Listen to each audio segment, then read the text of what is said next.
নরসিংদীর রায়পুরার দুর্গম চরাঞ্চল নীলিক্ষা ইউনিয়নে এলাকায় আধিপত্যকে কেন্দ্র করে আজ বুধবার ভোরে দুই গ্রুপের মধ্যে সংঘর্ষে সাগর মিয়া নামে এক তরুণ গুলিবিদ্ধ হয়ে মারা গেছে। নিহত সাগর নীলিক্ষা ইউনিয়নের সোনাকান্দি গ্রামের জয়নাল মিয়ার ছেলে। গুলিবিদ্ধ হয়ে মারাত্মক আহত অবস্থায় সাগরকে নরসিংদী জেলা হাসপাতালে নেওয়ার পথেই তার মৃত্যু হয়।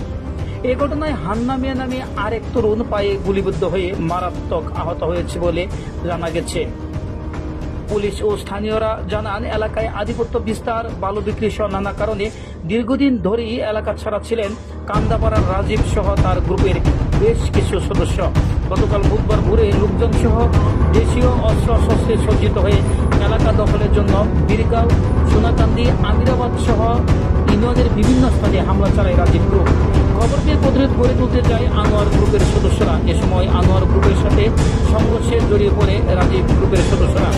পরে দুই পক্ষের সংঘর্ষ ও গোলাগুলিতে বেশ কয়েকজন আহত হয়।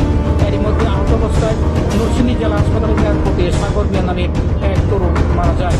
খবর পেয়ে পুলিশ ঘটনাস্থলে পৌঁছে পরিস্থিতি নিয়ন্ত্রণে আনে।